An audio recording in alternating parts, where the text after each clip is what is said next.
Peter Molyneux, a name synonymous with innovation and ambition in the gaming industry. Game developer, visionary, some might say overpromiser.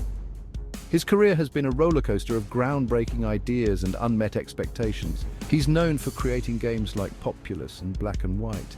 These titles were not just games, they were promises of a new era in gaming. These games, they promised revolutionary features that would change the way we interact with virtual worlds. They promised to change gaming forever. The excitement was palpable, the anticipation immense. Did they? Well, not really. The reality often fell short of the grand visions. They were good games, sure, enjoyable, innovative in their own right, but they didn't quite live up to the hype. The lofty promises often led to disappointment, but that didn't stop me.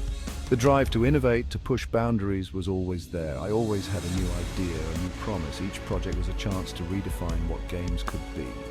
And in 2012, I unveiled my most ambitious project yet. Curiosity, What's Inside the Cube. A project that aimed to bring the world together in a shared quest.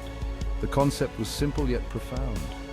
A giant cube made up of smaller cubes, each one removed by players around the world. The goal? To reach the center and discover the secret inside. It was a social experiment on a massive scale.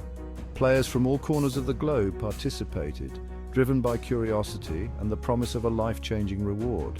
And when the final cube was removed, the secret was revealed. A moment of triumph, but also a moment of reflection. Curiosity was more than just a game. It was a testament to the power of collective effort and the enduring allure of mystery. And through it all, Peter Molyneux remains a figure of fascination. A master of hype, yes, but also a relentless dreamer, always looking to the horizon. The premise was simple, almost deceptively so. Imagine a giant cube on your phone.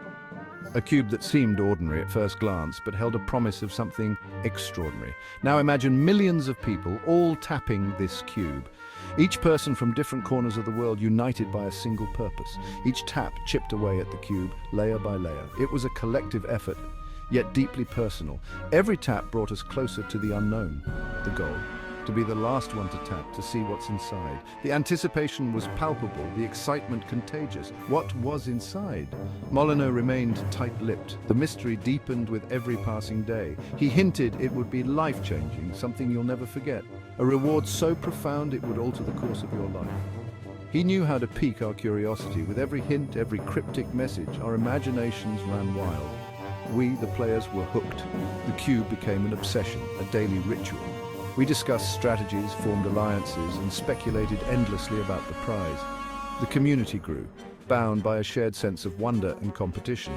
It wasn't just a game, it was a phenomenon. As the layers dwindled, the tension mounted. Who would be the one to deliver the final tap? The question lingered in our minds, and then, one day, it happened. The final tap was made. The cube was no more. What lay inside was revealed, and it was indeed unforgettable.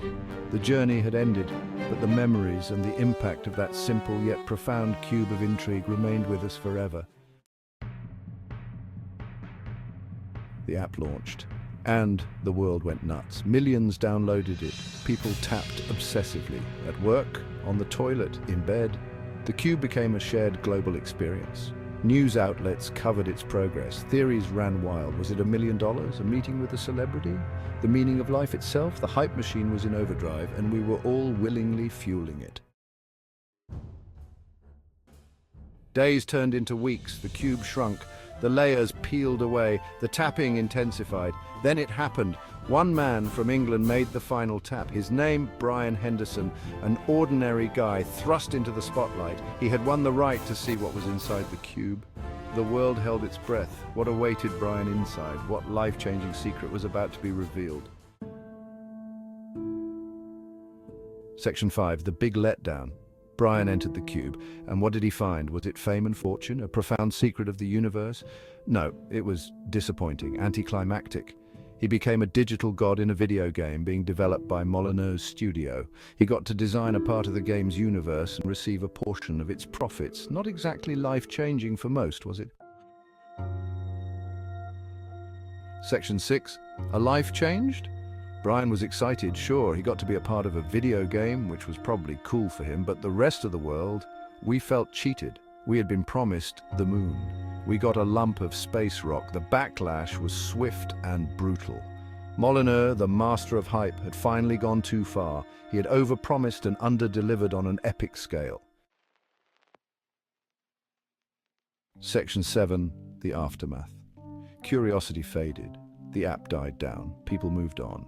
Molyneux faced criticism. He defended the game, saying it was about the journey, not the destination. But the damage was done. His reputation took a hit. The game became a cautionary tale, a reminder that hype can be a dangerous thing. Section 8, a term that might sound like a bureaucratic jargon, but in this context it refers to something far more intriguing. Was it all a game? This question lingers in the minds of many who participated in the phenomenon known as curiosity, what's inside the cube? Curiosity, what's inside the cube was more than just a game. It was a digital enigma, a puzzle that captivated millions around the globe. The game was designed to be a social experiment, a massive multiplayer experience where players chipped away at a giant cube, layer by layer, in search of an unknown prize. It was a social experiment that tapped into our collective curiosity and our desire for instant gratification.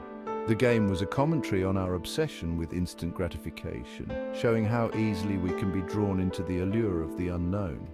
The hype surrounding the game was immense, and it demonstrated how easily we can be manipulated by the promise of something extraordinary. And it proved, once again, that Peter Molyneux, the mastermind behind the game, is the undisputed king of overpromising. His reputation for grandiose claims was both a draw and a point of contention. In the end, the real prize wasn't inside the cube. The final reveal left many players feeling underwhelmed and questioning the true value of their efforts. But perhaps the real prize was the lesson we learned along the way. It was a journey that made us reflect on our motivations, our patience, and the nature of our digital interactions. In a world where technology constantly evolves, curiosity, what's inside the cube, serves as a reminder of the power of curiosity and the impact of collective effort. It challenged us to think beyond the screen and consider the deeper implications of our digital pursuits. Was it all a game, or was it something more profound?